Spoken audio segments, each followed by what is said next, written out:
தினமும் நீ குளித்ததும் என்னை தேடி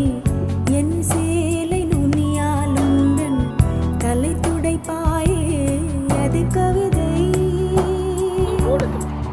திரு